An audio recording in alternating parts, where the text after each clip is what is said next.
সময়ের হিসাবে 10 মাস পর মিরপুর হোম ক্রিকেটে ফিরেছে আন্তর্জাতিক ম্যাচ। এই সিরিজ ঘিরে নিরাপত্তার কড়াকড়িও চোখে পড়ল। কিছু টিকিট কালোবাজারির তথ্য শোনা গেলেও অনলাইনে ক্রয়ের ব্যবস্থা থাকায় দর্শকরাও সন্তুষ্ট। প্রায় 10 মাস পর মিরপুর হোম অফ ক্রিকেটে ফিরেছে আন্তর্জাতিক ক্রিকেট। সবশেষ দক্ষিণ আফ্রিকার বিপক্ষে ওয়ানডে ফরম্যাটে খেলেছিল টাইগাররা, আর সবশেষ টি-20 জিম্বাবুয়ের সাথে গত বছরের মে মাসে। আন্তর্জাতিক সিরিজ হলে মিরপুরে নিরাপত্তা ব্যবস্থা থাকবে কয়েক গুণ বেশি, সেটি বলার অপেক্ষা রাখে না। কিন্তু এবারেরটা ব্যতিক্রম। সেনাবাহিনী সর্বোচ্চ চেষ্টা করছে এই সিরিজে নিরাপত্তা দিতে। এবারে সিরিজে আর লাইনে দাঁড়িয়ে টিকিট কাটার প্রয়োজন নেই, অনলাইনে ব্যবস্থা থাকায় খুশি দর্শকরাও। আমি আমার দোকানে নিজের কম্পিউটারে আমি নিজে কাটছি। একটা করে আইডি আপনার দেখা যায় সার্ভিস করে খুলতে পারে।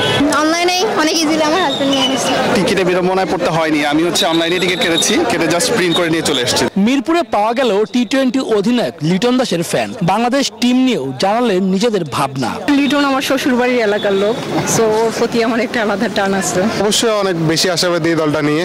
গ্রো আপ করছে এই দলটা, ইনশাআল্লাহ ফিউচারে আরো ভালো কিছু দিবে এই দলটা। এত কিছুর মাঝেও টিকিট কালোবাজারির অভিযোগ শোনা গেল।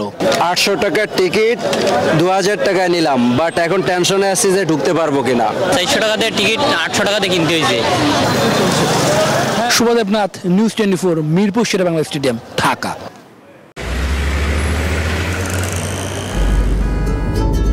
সুজন, চল তো বাড়ির কাজটা দেখে আসি। বাড়ির কাজ তো প্রায় শেষ, আগামী মাসেই উঠতে পারবো। জায়গা কেনার পর কোনোদিন ভাবিনি বাড়ি দেখে যেতে পারবো। বাবা, তুমি করেছো জমি আর আমি করলাম বাড়ি, এখন থাকবে তোমার নাতি। আমি কিন্তু দাদুকে ছাড়া থাকবো না। এ বাড়িতে আমরা সবাই একসাথে থাকবো। বসুন্ধরা সিমেন্টের দৃঢ় গাঁথুনি গড়েছে 3 প্রজন্মের এক ঠিকানা। শক্তির মানদণ্ডে উত্তীর্ণ বসুন্ধরা সিমেন্ট। বসুন্ধরা সিমেন্ট, প্রজন্মের বন্ধন।